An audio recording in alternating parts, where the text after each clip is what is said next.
നമസ്കാരം. പ്രൈം ട്യൂട്ടറിന്റെ പുതിയൊരു വീഡിയോയിലേക്ക് എല്ലാവർക്കും സ്വാഗതം.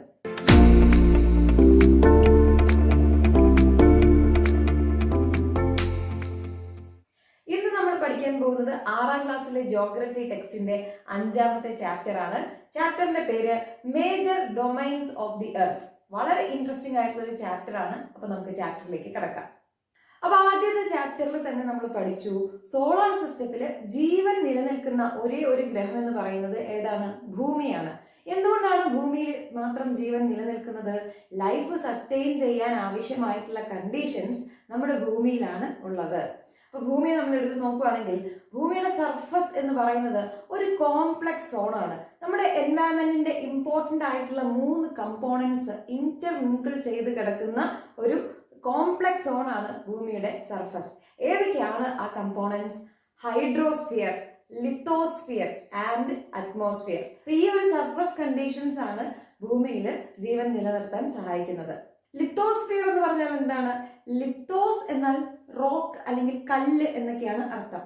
അപ്പൊ ഭൂമിയുടെ സർഫസിലെ ആ ഒരു സോളിഡ് പാർട്ട് അല്ലെങ്കിൽ നമുക്ക് താമസിക്കാൻ പറ്റുന്ന ടെറസ്ട്രിയൽ ഏരിയനെയാണ് നമ്മൾ ലിത്തോസ്ഫിയർ എന്ന് പറയുന്നത്. ഇനി അടുത്തത് അറ്റ്മോസ്ഫിയർ ആണ്. അറ്റ്മോസ്ഫിയർ എന്ന് പറഞ്ഞാൽ എന്താണ്? ഭൂമിക്ക് ചുറ്റും ഒരു ബ്ലാങ്കറ്റ് ഓഫ് എയർ ഉണ്ട്. അപ്പൊ ഭൂമി ഇതാണെങ്കിൽ ഭൂമിക്ക് ചുറ്റും ഒരു കവചം പോലെ ഇങ്ങനെ കുറച്ച് എയർ ഉണ്ട്. അതൊരു ബ്ലാങ്കറ്റ് പോലെ ഇരിക്കുകയാണ്. അപ്പൊ ഒത്തിരി ഗ്യാസസ് ചേർന്നിട്ടാണ് ഈ ഒരു ബ്ലാങ്കറ്റ് ഓഫ് എയർ രൂപപ്പെട്ടിരിക്കുന്നത്. ഇനി എൻവയറൺമെന്റിന്റെ അടുത്ത കമ്പോണന്റ് ആണ് ഹൈഡ്രോസ്ഫിയർ. ഹൈഡ്രോസ്ഫിയർ എന്ന് പറയുമ്പോൾ ഭൂമിയിലെ സർഫസിൽ എവിടെയൊക്കെയാണോ വെള്ളമുള്ളത് അതിനെല്ലാം കൂടി ചേർത്തിട്ടാണ് നമ്മൾ ഹൈഡ്രോസ്ഫിയർ എന്ന് പറയുന്നത്. അപ്പൊ വെള്ളം എന്ന് പറയുമ്പോൾ അത് ദ്രാവക രൂപത്തിലുള്ള ലിക്വിഡ് വാട്ടർ ആവാം, ഐസ് ആവാം, എന്തും ഹൈഡ്രോസ്ഫിയറിൽ വരുന്നതാണ്. അപ്പോൾ ഈ ഹൈഡ്രോസ്ഫിയർ, അറ്റ്മോസ്ഫിയർ, ലിത്തോസ്ഫിയർ ഇതെല്ലാം കൂടി ചേർന്ന് ഇന്റർമിക്സ് ചെയ്ത് ഇന്ററാക്ട് ചെയ്യുന്ന ഒരു സ്ഥലമാണ്, വളരെ കോംപ്ലക്സ് സോൺ ആയിട്ടുള്ള ഒരു സ്ഥലമാണ് നമ്മുടെ ഭൂമിയുടെ സർഫസ്. ഇനി അടുത്തതാണ് ബയോസ്ഫിയർ. വളരെ ഇമ്പോർട്ടന്റ് ആയിട്ടുള്ള കോൺസെപ്റ്റ് ആണ്. ഭൂമിയുടെ സർഫസില് ലാൻഡ്, വാട്ടർ, എയർ ഇതെല്ലാം ഇന്ററാക്ട് ചെയ്ത് എവിടേക്ക് ഇരിക്കുന്നുണ്ടോ അല്ലെങ്കിൽ ഇതൊക്കെ ഇന്ററാക്ട് ചെയ്യുന്ന ഒരു നാരോ സോണിനെയാണ് നമ്മൾ ബയോസ്ഫിയർ എന്ന് പറയുന്നത്. അപ്പൊ അതിന്റെ പ്രത്യേകത എന്താണ്? ബയോ എന്നുള്ള പേര് കേൾക്കുമ്പോൾ തന്നെ അറിയാം ഭൂമിയുടെ സർഫസിൽ എവിടെയൊക്കെ ലൈഫ് ഫോംസ് ഉണ്ടോ അതെല്ലാം ബയോസ്ഫിയർ ആയിട്ടാണ് നമ്മൾ കണക്കാക്കുന്നത്. അപ്പോൾ ബയോസ്ഫിയർ എന്ന് പറയുന്ന ഒരു കോൺസെപ്റ്റ് വളരെ ഇമ്പോർട്ടന്റ് ആണ്. ലാൻഡ്, എയർ, വാട്ടർ ഇത് 3ഉം കൂടി ഇന്ററാക്ട് ചെയ്തിരിക്കുന്ന നാരോ സോണിനെയാണ്, വിച്ച് ക്യാൻ സസ്റ്റെയിൻ ലൈഫ്, അതിനെയാണ് നമ്മൾ ബയോസ്ഫിയർ എന്ന് പറയുന്നത്.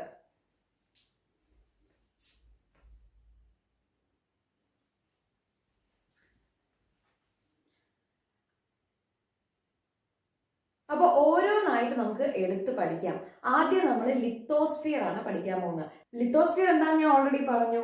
ലിത്തോസ് എന്ന് പറഞ്ഞു കഴിഞ്ഞാൽ റോക്ക് അല്ലെങ്കിൽ സ്റ്റോൺ എന്നൊക്കെയാണ് അർത്ഥം. അപ്പൊ എർത്തിന്റെ സർഫസിലുള്ള സോളിഡ് പോർഷൻ അല്ലെങ്കിൽ നമ്മുടെ ലാൻഡ് ഏരിയനെയാണ് ലിത്തോസ്ഫിയർ എന്ന് പറയുന്നത്.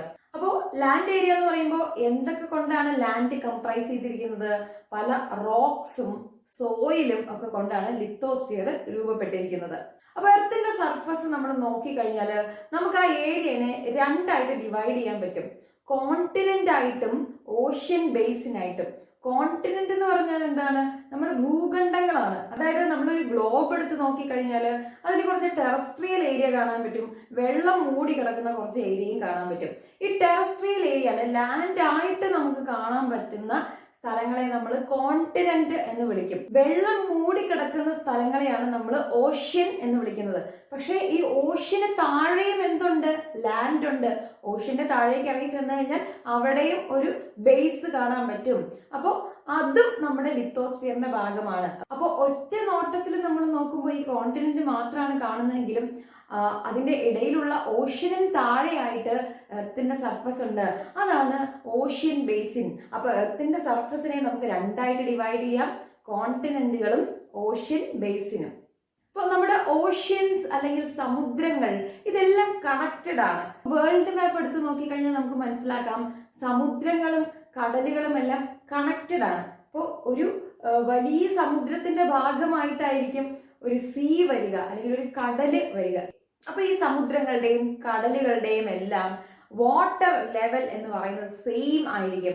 ഇതിനെ നമ്മൾ സീ ലെവൽ എന്നാണ് പറയുന്നത്. ഈ സീ ലെവൽ എല്ലായിടത്തും ഈക്വൽ ആയിരിക്കും, ബിക്കോസ് ഇത് കണക്റ്റഡ് ആണ്. അതുകൊണ്ട് തന്നെ ഈ സീ ലെവലിനെ വെച്ചിട്ടാണ് നമ്മൾ ഒരു ലാൻഡിന്റെ എലവേഷൻ അല്ലെങ്കിൽ ഇന്ന സ്ഥലം ഇത്ര പൊക്കത്തിലാണ് എന്ന് പറയുന്നത്. ഈ സീ ലെവലിനെ റെഫർ ചെയ്തുകൊണ്ടാണ്. കാരണം സീ ലെവല് എല്ലായിടത്തും ഈക്വൽ ആണ്. ഇപ്പൊ ഒരു മലയുടെ പൊക്കം നമ്മൾ പറയുന്നത് ഫ്രം സീ ലെവൽ എന്നുള്ള രീതിയിലാണ്. ഇപ്പൊ രണ്ട് മലകളെ നമുക്ക് കമ്പയർ ചെയ്യണമെങ്കിൽ നമ്മൾ പറയും സീ ലെവലിൽ നിന്ന് ഈ മലയുടെ പൊക്കം ഇത്രയാണ്, മറ്റൊരു മലയുടെ പൊക്കം ഇത്രയാണ്. അങ്ങനെ സീ ലെവൽ വെച്ചിട്ടാണ് നമ്മൾ ലാൻഡിന്റെ എലവേഷൻ പറയുന്നത്. ഇപ്പൊ സീ ലെവല് 0 എന്ന് നമ്മൾ എടുക്കും, എന്നിട്ട് അവിടെ തൊട്ടുള്ള ഹൈറ്റ് ആണ് നമ്മൾ കാൽക്കുലേറ്റ് ചെയ്യുള്ളൂ. സീ ലെവലിൽ നിന്നുള്ള ഹൈറ്റ് ആണ് മൗണ്ട് എവറസ്റ്റിന്റെ നമ്മൾ കാൽക്കുലേറ്റ് ചെയ്തിരിക്കുന്നത്. അപ്പോൾ ഈ ഇടയ്ക്ക് മൗണ്ട് എവറസ്റ്റിന്റെ ഹൈറ്റിന് വ്യത്യാസം വന്നിട്ടുണ്ട്. നേരത്തെ 8848 മീറ്റർ ആയിരുന്നു, 8848 മീറ്റർ ആയിരുന്നു. ഇപ്പോൾ ഒരു 0.86 എത്രയോ അതിന് കൂടിയിട്ടുണ്ട്. അപ്പൊ സീ ലെവലിൽ നിന്നാണ് നമ്മൾ മൗണ്ട് എവറസ്റ്റിന്റെയൊക്കെ ഹൈറ്റ് പറയുന്നത്.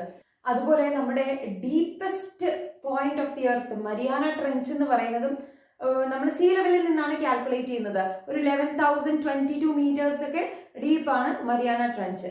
അപ്പൊ ഇവിടെ അഡീഷണൽ ഇൻഫർമേഷൻ ആയിട്ട് മൗണ്ട് എവറസ്റ്റ് ആദ്യമായി കീഴടക്കിയ 2 പേരെ കുറിച്ച് പറയുന്നുണ്ട്. 1953 മെയ് മാസം 29-ാം തീയതിയാണ് ടെൻസിംഗ് നോർഗയും എഡ്മണ്ട് ഹിലാരിയും മൗണ്ട് എവറസ്റ്റ് കീഴടക്കുന്നത്. എഡ്മണ്ട് ഹിലാരി എന്ന് പറയുന്നത് ബ്രിട്ടൻ സ്വദേശിയാണ്. അതുപോലെ ടെൻസിംഗ് നോർഗെ ഷെർപ്പ എന്ന് പറയുന്നത് ഇന്ത്യക്കാരനാണ്.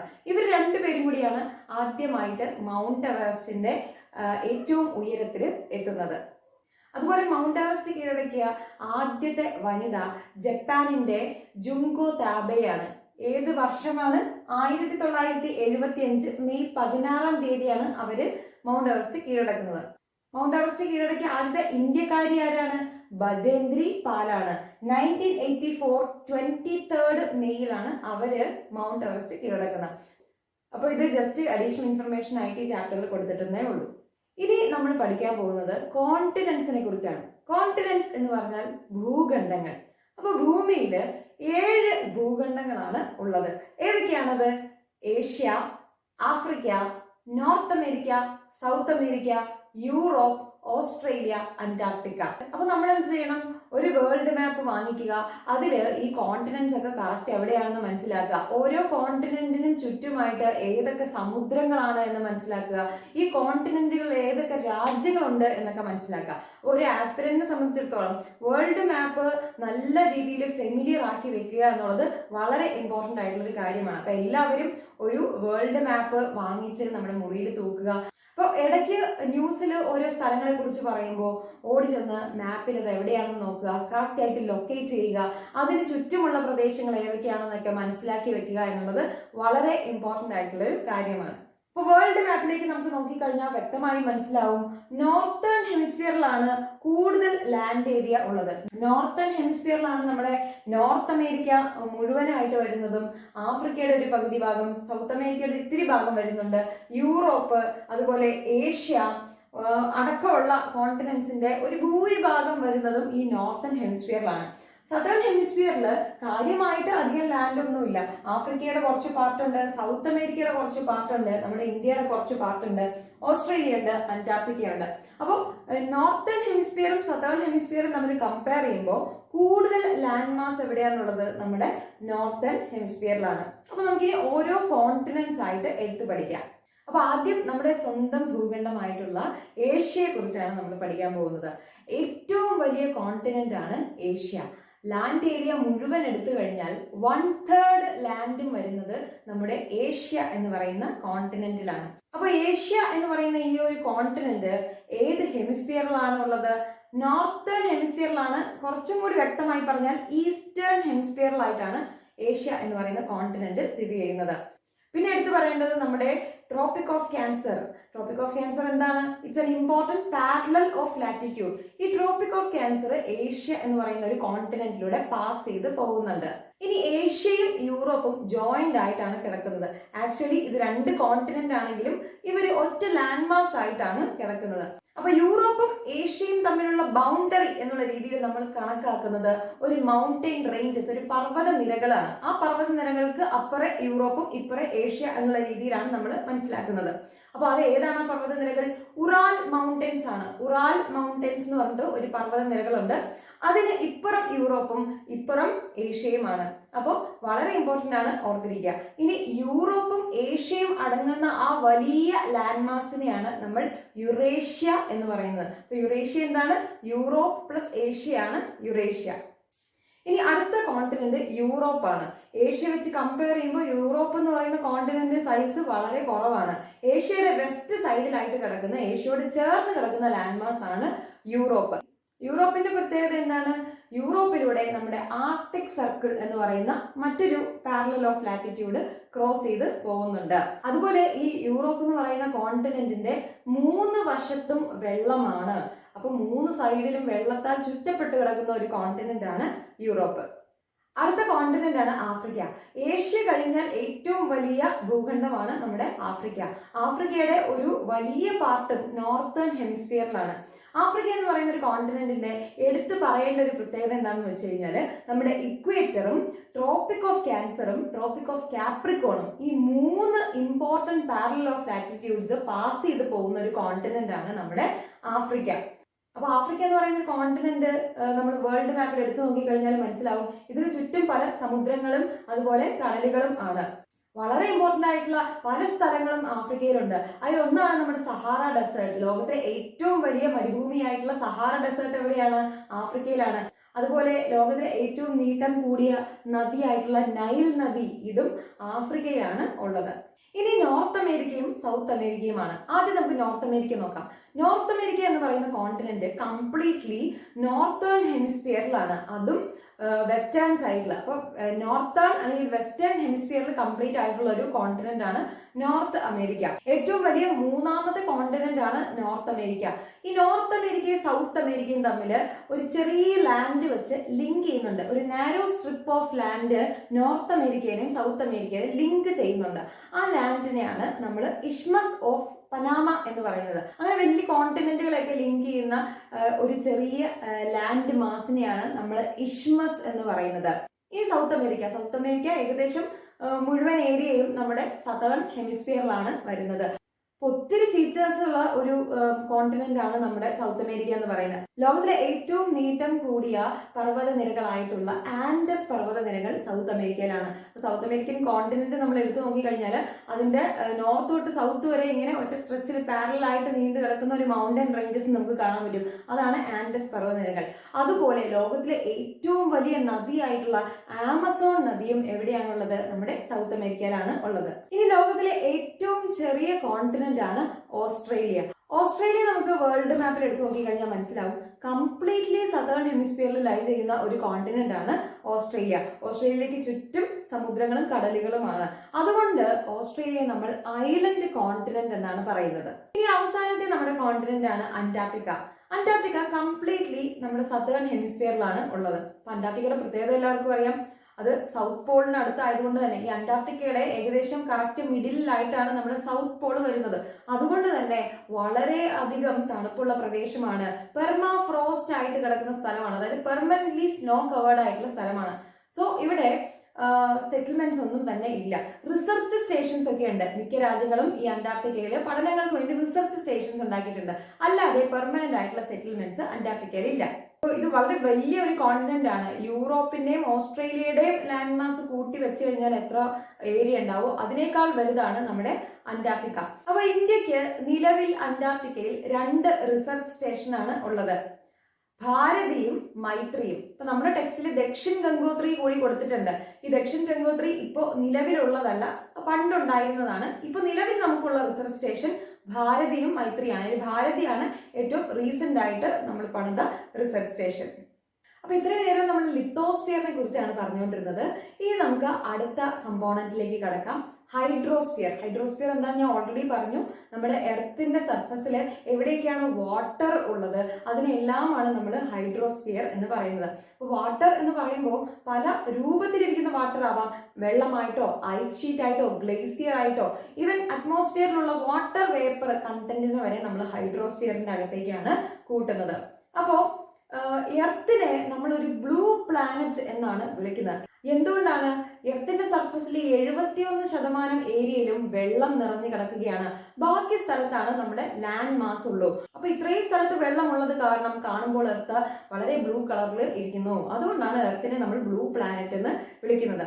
ഇനി എർത്തിലുള്ള വെള്ളത്തിന്റെ 97% നമുക്ക് സമുദ്രങ്ങളിലാണ് കാണാൻ കഴിയുക. അതിൽ നിന്ന് മനസ്സിലാക്കാം 97%-ഓളം വെള്ളവും ഉപ്പ് വെള്ളമാണ്. അപ്പൊ അത് നമുക്ക് കുടിക്കാൻ വേണ്ടിയിട്ടൊന്നും ഉപയോഗിക്കാൻ പറ്റില്ല. ബാക്കി ഒരു 3% മാത്രമാണ് നമ്മുടെ ഫ്രഷ് വാട്ടർ ആയിട്ട് ഉള്ളൂ. അപ്പൊ അതില് പകുതിയും ഗ്ലേസിയർ ആയിട്ടും ഐസ് ഷീറ്റ് ആയിട്ടൊക്കെ കിടക്കുകയാണ്. അതിനും കുറച്ച് പെർസെൻറ്റേജ് മാത്രമാണ് നമുക്ക് കൺസംഷന് വേണ്ടിയിട്ട് ഉപയോഗിക്കാൻ പറ്റുന്ന ഫ്രഷ് വാട്ടർ ഉള്ളൂ. ഗ്രൗണ്ട് വാട്ടർ പോലുള്ള നമുക്ക് ഉപയോഗിക്കാൻ പറ്റുന്ന സോഴ്സ് വളരെ കുറച്ചാണ്. അപ്പോൾ ഒരു ബ്ലൂ പ്ലാനറ്റ് എന്നൊക്കെ വിളിക്കാമെങ്കിലും നമുക്ക് കുടിക്കാൻ പറ്റുന്ന അല്ലെങ്കിൽ കൺസ്യൂം ചെയ്യാൻ പറ്റുന്ന വെള്ളം എന്ന് പറയുന്നത് വളരെ കുറച്ചേ ഉള്ളൂ. അല്ലെങ്കിൽ വെള്ളം ഷോർട്ടേജ് ആണ് നമ്മുടെ ഭൂമിയിൽ. ഇനി ഇവിടെ ഓഷ്യൻസ് അഥവാ സമുദ്രങ്ങളെ കുറിച്ച് പറയുന്നുണ്ട്. ഈ ഓഷ്യൻ എന്ന് പറയുന്നത് നമ്മൾ നേരത്തെ സൂചിപ്പിച്ചതാണ്. എല്ലാ ഓഷ്യൻസും ഇന്റർ കണക്റ്റഡ് ആണ്. മാത്രമല്ല ഇത് കോൺസ്റ്റന്റ്ലി മൂവ് ചെയ്തുകൊണ്ടിരിക്കുകയാണ്. അപ്പോൾ ഓഷ്യനിലുള്ള 3 ഇമ്പോർട്ടന്റ് ആയിട്ടുള്ള മൂവ്മെന്റ്സ് ഇവിടെ പറയുന്നുണ്ട്. Tides, waves and ocean current. ഓഷ്യനിൽ ഉണ്ടാകുന്ന 3 മൂവ്മെന്റ്സ് ആണ്. ടൈഡ് എന്ന് പറഞ്ഞാൽ എന്താണ്? നമ്മുടെ വേലിയേറ്റം വേലിയിറക്കം എന്നൊക്കെ പറയുന്നതാണ് ടൈഡ്. വേവ്സ് എന്ന് പറഞ്ഞാൽ നമ്മുടെ തിര അടിക്കുന്നതിനെയാണ് വേവ് എന്നുകൊണ്ട് ഉദ്ദേശിക്കുന്നത്. ഇനി ഓഷ്യൻ കറന്റ് എന്താണ്? ഓഷ്യൻ സർഫസിന് താഴെയായിട്ട് വെള്ളത്തിന്റെ അകത്ത് തന്നെ ഒരു റിവർ ഒഴുകുന്ന പോലെ വളരെ സ്പീഡില് ഒരു ഡയറക്ഷനിലേക്ക് വെള്ളം പോകുന്നുണ്ടെങ്കിൽ അങ്ങനെയുള്ള മൂവ്മെന്റിനെയാണ് ഓഷ്യൻ കറന്റ് എന്ന് പറയുന്നത്. അപ്പോൾ ഓഷ്യനിൽ ഉണ്ടാകുന്ന 3 മൂവ്മെന്റ് ആണ് tides, waves and ocean currents. ഇനി നമ്മുടെ ലോകത്തുള്ള മേജർ ആയിട്ടുള്ള 4 ഓഷ്യൻസിനെ കുറിച്ചാണ് ഇവിടെ പറയുന്നത്. ഏതൊക്കെയാണ് 4 major ocean? Pacific ocean, Atlantic ocean, Indian ocean, Arctic ocean. ഇതാണ് മേജർ ആയിട്ടുള്ള 4 ഓഷ്യൻ. ഏറ്റവും വലിയ ഓഷ്യനാണ് പസഫിക് ഓഷ്യൻ. പസഫിക് ഓഷ്യൻ എന്ന് പറയുന്നത് നമ്മുടെ എർത്തിന്റെ 1/3 ഏരിയ വരുന്നുണ്ട്. പസഫിക് ഓഷ്യന് ചുറ്റിയായിട്ടാണ് നമ്മുടെ north America, South America, Australia, Asia പോലുള്ള ഭൂഖണ്ഡങ്ങൾ വരുന്നത്. അതുപോലെ എർത്തിലെ ഏറ്റവും ഡീപ്പസ്റ്റ് പോയിന്റ് ആയിട്ടുള്ള മരിയാന ട്രെഞ്ച് സിറ്റുവേറ്റ് ചെയ്യുന്നതും നമ്മുടെ പസഫിക് ഓഷ്യനിലാണ്. ഇനി അടുത്ത ഇമ്പോർട്ടന്റ് ആയിട്ടുള്ള ഓഷ്യൻ ആണ് അറ്റ്ലാന്റിക് ഓഷ്യൻ. അറ്റ്ലാന്റിക് ഓഷ്യന് ഒരു എസ് ഷേപ്പ് ആണ് ഉള്ളത്. അപ്പോൾ അറ്റ്ലാന്റിക് ഓഷ്യന് വെസ്റ്റ് സൈഡിലായിട്ട് നമ്മുടെ നോർത്ത് അമേരിക്കയും സൗത്ത് അമേരിക്കയും ഉണ്ട്. ഈസ്റ്റ് സൈഡിലായിട്ട് യൂറോപ്പും ആഫ്രിക്കയും ഉണ്ട്. അപ്പൊ നോർത്തേൺ ഹെമിസ്ഫിയറുള്ള അറ്റ്ലാന്റിക് ഓഷ്യനെ നമ്മൾ നോർത്ത് അറ്റ്ലാന്റിക് ഓഷ്യൻ എന്ന് പറയും. സദേൺ ഹെമിസ്ഫിയറുള്ള അറ്റ്ലാന്റിക് ഓഷ്യനെ നമ്മൾ സൗത്ത് അറ്റ്ലാന്റിക് ഓഷ്യൻ എന്ന് പറയും. ഇനി ഇമ്പോർട്ടന്റ് ആയിട്ടുള്ള കാര്യം, ഈ അറ്റ്ലാന്റിക് ഓഷ്യൻ ഇൻഡന്റഡ് ആയിട്ടാണ് കിടക്കുന്നത്. ഇൻഡന്റഡ് എന്ന് പറഞ്ഞാൽ എന്താ? ഇങ്ങനെ സ്മൂത്ത് ആയിട്ട് കിടക്കാതെ ഇങ്ങനെ വളഞ്ഞ് പൊളഞ്ഞ് കിടക്കുന്നതിനാണ് ഇൻഡന്റഡ് എന്ന് പറയുന്നത്. അപ്പൊ അങ്ങനെ കിടക്കുന്നതിന്റെ ഗുണം എന്താണ്? നാച്ചുറൽ ആയിട്ടുള്ള ഹാർബറുകള്, പോർട്ടുകളൊക്കെ ഈ ഇൻഡന്റഡ് ആയിട്ടുള്ള ഏരിയയിൽ നമുക്ക് കൺസ്ട്രക്ട് ചെയ്യാൻ പറ്റും. അപ്പൊ ഒരു കൊമേഴ്സ് പോയിന്റ് ഓഫ് വ്യൂവില് ഏറ്റവും ബിസിയസ്റ്റ് ആയിട്ടുള്ള ഓഷ്യൻ ആണ് നമ്മുടെ അറ്റ്ലാന്റിക് ഓഷ്യൻ. അടുത്തത് നമ്മുടെ ഇന്ത്യൻ ഓഷ്യൻ ആണ്. അപ്പോൾ ഒരു രാജ്യത്തിന്റെ പേരിൽ അറിയപ്പെടുന്ന ഒരേ ഒരു ഓഷ്യനേ ഉള്ളൂ, അത് നമ്മുടെ ഇന്ത്യൻ ഓഷ്യൻ ആണ്. ഒരു ട്രയാങ്കുലർ ഷേപ്പിലാണ് ഇന്ത്യൻ ഓഷ്യൻ ഇരിക്കുന്നത്. ഇന്ത്യൻ ഓഷ്യന്റെ നോർത്തേൺ സൈഡിൽ ഏഷ്യ ഉണ്ട്, വെസ്റ്റേൺ സൈഡിൽ നമ്മുടെ ആഫ്രിക്കൻ കോണ്ടിനെന്റ് ഉണ്ട്, അതുപോലെ ഈസ്റ്റേൺ സൈഡിലായിട്ട് ഓസ്ട്രേലിയയും കിടക്കുന്നുണ്ട്. അപ്പോൾ വളരെ ഇമ്പോർട്ടന്റ് ആയിട്ടുള്ള ഒരു ഓഷ്യൻ ആണ് ഇന്ത്യൻ ഓഷ്യൻ. ഇനി 4ാമത്തെ മേജർ ഓഷ്യൻ ആണ് ആർട്ടിക് ഓഷ്യൻ. മുഴുവനായും ആർട്ടിക് സർക്കിളിനകത്ത് വരുന്ന ഒരു ഓഷ്യൻ ആണ് ആർട്ടിക് ഓഷ്യൻ എന്ന് പറയുന്നത്. അപ്പൊ ഈ ആർട്ടിക് ഓഷ്യന്റെ നടുക്കായിട്ടാണ് നമ്മുടെ നോർത്ത് പോള് സിറ്റുവേറ്റ് ചെയ്യുന്നത്. സൗത്ത് പോൾ എവിടെയായിരുന്നു? അന്റാർട്ടിക്കയുടെ നടുക്കായിട്ടാണ്. അപ്പോൾ നോർത്ത് പോള് കടലിന്റെ നടുക്കായിട്ടും സൗത്ത് പോള് ലാൻഡ് മാസിന്റെ നടുക്കായിട്ടുമാണെന്ന് ഓർത്തിരിക്കുക. Northern coast of North America, Eurasia, ഇതൊക്കെയാണ് ആർട്ടിക് ഓഷ്യന് ചുറ്റുമുള്ളത്. ആർട്ടിക് ഓഷ്യനും പസഫിക് ഓഷ്യനുമായിട്ട് ജോയിൻ ചെയ്യുന്ന ഒരു സ്ട്രെയിറ്റ് ഉണ്ട്. സ്ട്രെയിറ്റ് എന്ന് പറഞ്ഞാൽ എന്താണ്? 2 ലാൻഡ് മാസുകൾക്കിടയിലുള്ള നാരോ സ്ട്രെച്ച് ഓഫ് വാട്ടറിനെയാണ് നമ്മൾ സ്ട്രെയിറ്റ് എന്ന് പറയുന്നത്. ആ സ്ട്രെയിറ്റിന്റെ പേരാണ് ബെറിംഗ് സ്ട്രെയിറ്റ്. വളരെ ഇമ്പോർട്ടന്റ് ആണ്, ഓർത്തിരിക്കുക. ആർട്ടിക് ഓഷ്യനും പസഫിക് ഓഷ്യനും തമ്മിൽ ജോയിൻ ചെയ്യുന്ന ഒരു നാരോ സ്ട്രിപ്പ് ഓഫ് വാട്ടറിനെയാണ് ബെറിംഗ് സ്ട്രെയിറ്റ് എന്ന് വിളിക്കുന്നത്. അപ്പൊ നമ്മുടെ ഹൈഡ്രോസ്ഫിയർ കഴിഞ്ഞു. ഇനി നമ്മൾ പഠിക്കാൻ പോകുന്ന അറ്റ്മോസ്ഫിയർ ആണ്. അപ്പൊ എർത്തിനെ ചുറ്റി ഒരു ബ്ലാങ്കറ്റ് ഓഫ് എയർ ഉണ്ട് എന്ന് നമ്മൾ പറഞ്ഞു. അതാണ് അറ്റ്മോസ്ഫിയർ. ഈ അറ്റ്മോസ്ഫിയറിന്റെ തിക്നെസ് വളരെ ഇമ്പോർട്ടന്റ് ആണ്. എർത്തിന്റെ സർഫസിൽ നിന്നും ഒരു 1600 കിലോമീറ്ററോളം പൊക്കത്തേക്ക് നീണ്ടു കിടക്കുന്നതാണ് അറ്റ്മോസ്ഫിയർ എന്ന് പറയുന്നത്. അപ്പൊ അറ്റ്മോസ്ഫിയറിലുള്ള ഗ്യാസസിന്റെ കമ്പോസിഷൻ, ടെമ്പറേച്ചർ, മറ്റ് പ്രോപ്പർട്ടീസ് ഒക്കെ വെച്ചിട്ട് അറ്റ്മോസ്ഫിയറിനെ നമുക്കൊരു 5 ലെയർ ആയിട്ട് തിരിക്കാം. ഈ ബുക്കിലെ ജസ്റ്റ് ലെയേഴ്സിന്റെ പേരൊക്കെ മാത്രമേ പറഞ്ഞു പോകുന്നുള്ളൂ. ഇതിനെക്കുറിച്ച് കൂടുതൽ ഡീറ്റെയിൽസ് നമുക്ക് മറ്റു വീഡിയോയിലായിട്ട് പറയാം. അപ്പൊ ഏതൊക്കെയാണ് അറ്റ്മോസ്ഫിയറിന്റെ ഇമ്പോർട്ടന്റ് ലെയർ എന്ന് മാത്രം നോക്കുക. ഏറ്റവും താഴെയുള്ള ലെയറിനെയാണ് നമ്മൾ ട്രോപ്പോസ്ഫിയർ എന്ന് പറയുന്നത്. ഏറ്റവും താഴെയുള്ളതാണ് ട്രോപ്പോസ്ഫിയർ. അടുത്തതാണ് സ്ട്രാറ്റോസ്ഫിയർ. ഈ സ്ട്രാറ്റോസ്ഫിയറിലാണ് നമ്മൾ മേഘങ്ങളെയൊക്കെ കാണുന്നത്. അടുത്തതാണ് മീസോസ്ഫിയർ. മീസോസ്ഫിയറിന് മുകളിലുള്ളതാണ് തെർമോസ്ഫിയർ. ഏറ്റവും പൊക്കത്തുള്ളതാണ് എക്സോസ്ഫിയർ. അതിനു ശേഷമുള്ളതാണ് നമ്മുടെ സ്പേസ്. അപ്പോൾ ഇത്രയുമാണ് അറ്റ്മോസ്ഫിയറിന്റെ മെയിൻ ആയിട്ടുള്ള ലെയേഴ്സ്. ഏതൊക്കെയാണ്? Troposphere, stratosphere, mesosphere, thermosphere, exosphere. ഈ മീസോസ്ഫിയറും തെർമോസ്ഫിയറിനും ഇടയിലായിട്ട് അയണോസ്ഫിയർ എന്ന് പറയുന്ന ഒരു ലെയർ ഉണ്ട്. ആ ഒരു ലെയറിന്റെ പ്രത്യേകത എന്ന് പറഞ്ഞു കഴിഞ്ഞാൽ അവിടെ അയോൺസ് കൂടുതലുള്ളത് കാരണം നമുക്ക് ആ ഒരു ലെയർ ഉപയോഗിച്ചുകൊണ്ട് റേഡിയോ കമ്മ്യൂണിക്കേഷൻ നടത്താൻ പറ്റും. ഇനി അറ്റ്മോസ്ഫിയറിൽ മെയിൻ ആയിട്ടുള്ള ഗ്യാസസ് ഏതൊക്കെയാണ്? നൈട്രജനും ഓക്സിജനും. 78% നൈട്രജനും 21% ഓക്സിജനും പിന്നെ മറ്റ് കാർബൺ ഡൈ ഓക്സൈഡ്, ആർഗൺ പോലുള്ള മറ്റ് ചില ഗ്യാസുകളെല്ലാം കൂടി ചേർന്ന് 1% വേറെയുമുണ്ട്. അപ്പൊ ഇതാണ് അറ്റ്മോസ്ഫിയറിന്റെ കമ്പോസിഷൻ. ഇനി ഇമ്പോർട്ടന്റ് ആയിട്ടുള്ള ഒരു കാര്യം, അറ്റ്മോസ്ഫിയറിന്റെ ഡെൻസിറ്റി ഉയരം കൂടും തോറും കുറഞ്ഞുകൊണ്ടിരിക്കുകയാണ്. അപ്പൊ ഏറ്റവും കൂടുതൽ ഡെൻസിറ്റി എവിടെയായിരിക്കും? നമ്മുടെ സീ ലെവലിലായിരിക്കും. മുകളിലേക്ക് പോകുന്തോറും ഡെൻസിറ്റി കുറയുകയാണ്. അപ്പൊ ഇങ്ങനെ ഡെൻസിറ്റി കുറയുന്നത് കൊണ്ടാണ് നമ്മൾ വലിയ മലയൊക്കെ കയറുമ്പോൾ നമുക്ക് ബ്രീത്തിങ് പ്രോബ്ലംസ് ഒക്കെ വരുന്നത്. അതുപോലെ ടെമ്പറേച്ചറോ അതും ഇതുപോലെ തന്നെ ഓൾട്ടിറ്റ്യൂഡ് കൂടുന്ന അനുസരിച്ച് ടെമ്പറേച്ചർ കുറഞ്ഞു വരികയാണ്. അപ്പൊ അറ്റ്മോസ്ഫിയർ പല സ്ഥലങ്ങളിൽ പല പ്രഷർ ആയിരിക്കും എക്സേർട്ട് ചെയ്യുക. ചില സ്ഥലത്ത് ഹൈ പ്രഷർ ആയിരിക്കും, ചില സ്ഥലത്ത് ലോ പ്രഷർ ആയിരിക്കും. എന്തൊക്കെ തന്നെയാണെങ്കിലും high pressure to low pressure ആയിരിക്കും എപ്പോഴും എയർ മൂവ് ചെയ്യുക. എയർ ഹൈ പ്രഷർ ആയിട്ടുള്ള സ്ഥലത്ത് നിന്നും ലോ പ്രഷർ ആയിട്ടുള്ള സ്ഥലത്തേക്കായിരിക്കും എപ്പോഴും മൂവ് ചെയ്യുക. ഇത് വളരെ ഇമ്പോർട്ടന്റ് ആണ്, ഓർത്ത് വയ്ക്കണം. അപ്പൊ എയറിന്റെ മൂവ്മെന്റിനെ നമ്മൾ എന്ത് വിളിക്കും? വിൻഡ് അഥവാ കാറ്റ് എന്ന് വിളിക്കും. ഇനി ലാസ്റ്റ് പറയുന്നത് ബയോസ്ഫിയറിനെ കുറിച്ചാണ്. ബയോസ്ഫിയർ ആണ് ലൈഫ് ഉള്ള ഡൊമൈൻ എന്ന് അറിയപ്പെടുന്നത്. നമ്മൾ ഓൾറെഡി പറഞ്ഞിരുന്നു, ലാൻഡ്, എയർ, വാട്ടർ ഇവർ 3 പേരും ഇന്ററാക്ട് ചെയ്ത് ലൈഫ് സസ്റ്റെയിൻ ചെയ്യുന്ന ഏരിയയാണ് നമ്മൾ ബയോസ്ഫിയർ എന്ന് പറയുന്നത്.